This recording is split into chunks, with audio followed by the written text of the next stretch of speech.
Andhra Pradesh bauxite के बड़े भंडार हैं, हम भी बना सकते थे। अगर बॉक्साइट है तो एल्यूमिनियम बनाना कोई मुश्किल काम नहीं है, लेकिन हमने नहीं बनाया क्योंकि उसकी जरूरत नहीं थी। हमको जरूरत थी मिट्टी की हांडी की, इसलिए हमने मिट्टी की हांडी बनाई और उसी पर सारे रिसर्च और एक्सपेरिमेंट किए।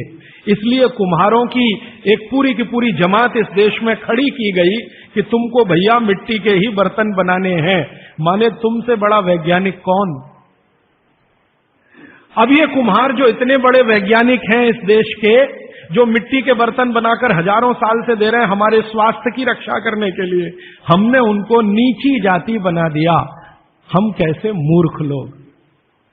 वो नीचे कहां है जरा बताइए।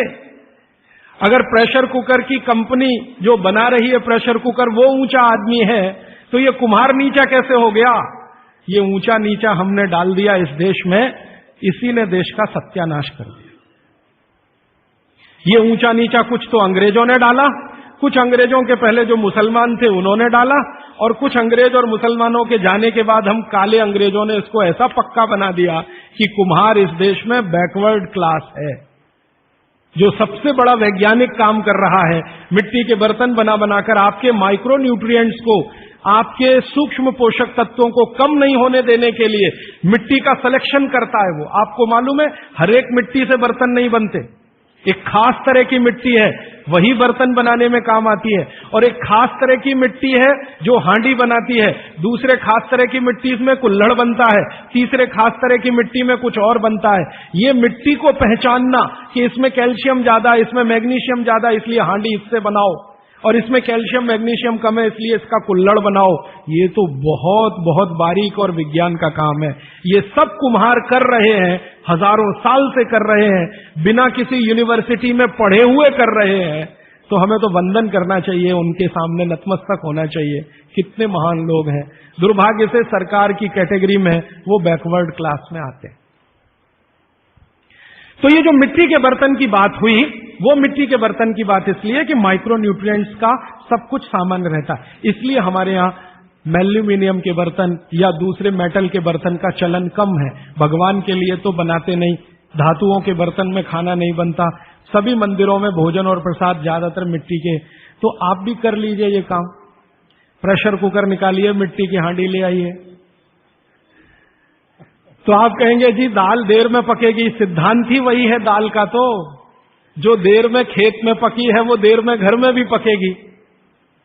तो आप बोलेंगे फिर टाइम मैनेजमेंट कैसे होगा? मैं आपको सरल बता देता हूं, दाल को हांडी में रख के चढ़ा दीजिए, बाकी सब काम करते रहिए, घंटे डेढ़ घंटे में पक जाएगी, उतार लीजिए, फिर खा लीजिए। घंटे डेढ़ घंटे में आपके झाड़ू पोछा, दूसरे बर्तन साफ करना, कपड़े साफ करना, या जो भी काम करना है, पढ़ना लिखना, बच्चों को पढ़ाना, वो करते रहिए, वो दाल पकती रहेगी। ये है भागवत जी का सूत्र कि ऐसा भोजन नहीं करना जो बनाते समय, पकाते समय सूर्य के प्रकाश से वंचित हो और पवन के स्पर्श से वंचित हो। ये तभी संभव है जब आप खुले बर्तन में खाना बनाएं तो पवन भी अंदर आए और सूर्य का प्रकाश की किरणें भी अंदर आए खुले बर्तन में, और वो खुला बर्तन सबसे अच्छा मिट्टी का हांडी। आप कहें जी मिट्टी की हांडी के बाद अगर कोई चीज है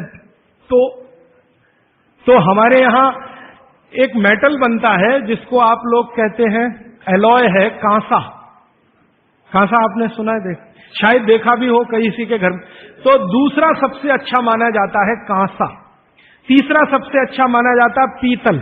अब ये कांसे और पीतल में भी हमने काम कर लिया कि अरहर की दाल को कांसे के बर्तन में पकाएं तो उसके सिर्फ 3% माइक्रो न्यूट्रिएंट कम होते हैं, 97% मेंटेन रहते हैं।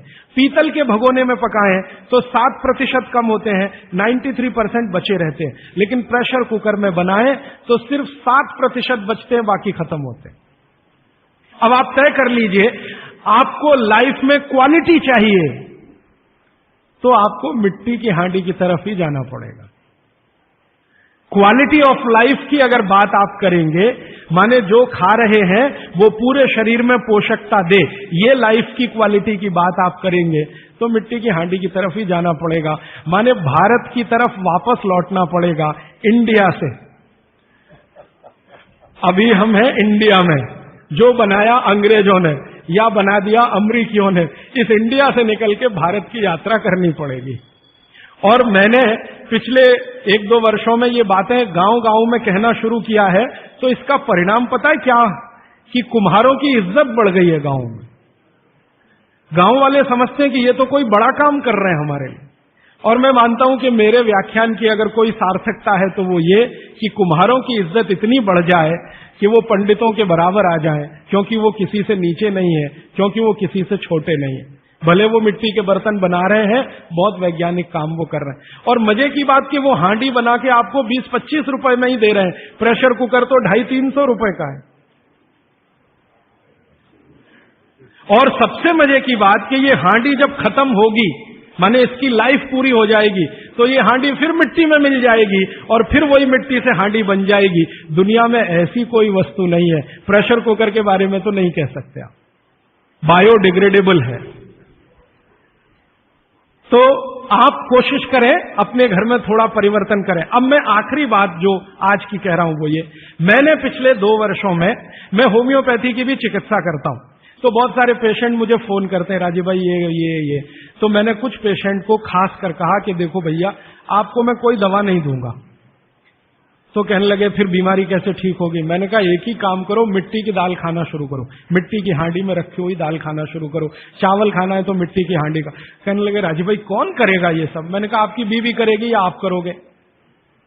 अगर जिंदगी चाहिए तो झक मार के आप करोगे, नहीं तो अमेरिका जाओ, कनाडा जाओ, जर्मनी जाओ, लाखों रुपए खर्च करो, फिर भी झक मार के वापस आओ, डॉक्टर कहेगा इलाज नहीं।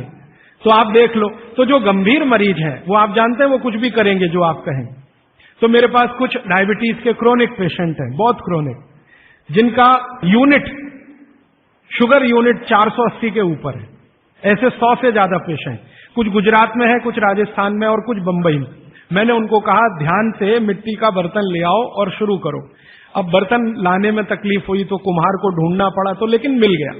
वो 8 से 9 महीना हो गया नियमित रूप से मिट्टी की दाल और मिट्टी का चावल, माने हांडी की दाल और हांडी का चावल, हांडी की खिचड़ी नियमित रूप से खा रहे हैं। और अब तो उन्होंने मिट्टी का तवा भी ले आया अपने घर में रोटी बनाने के लिए। बाजरी की रोटी बहुत अच्छी बनती है इस मिट्टी के तवे पे, तो रोटी भी उसी की खा रहे हैं। 8 महीने के बाद सबका शुगर टेस्ट किया है तो 480 यूनिट वाला अभी 180 यूनिट पे है, बिना किसी मेडिसिन के, बिना किसी इंजेक्शन के, बिना किसी टॉनिक के। और होम्योपैथी की कोई दवा नहीं दी मैंने उनको।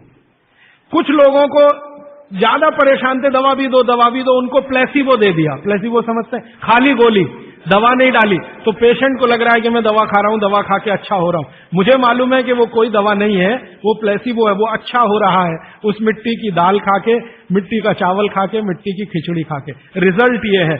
तब मैंने मान लिया कि बागवट सच में महान आदमी थे। वो एक सूत्र लिख गए कि आप ऐसा भोजन मत करो जिसमें सूर्य का प्रकाश ना जाए, पवन का स्पर्श ना हो, तो वो आपके लिए अमृत तत्व है। भोजन नहीं है, वो अमृत जैसा है। ये एक सूत्र पूरा होता है, 8:30 का समय हो गया है। आगे कल दूसरा सूत्र, तीसरा, ऐसे कर करके जो सबसे जरूरी 15 है वो पहले बताऊंगा और उसके आगे बढ़ता जाए। आभार, धन्यवाद।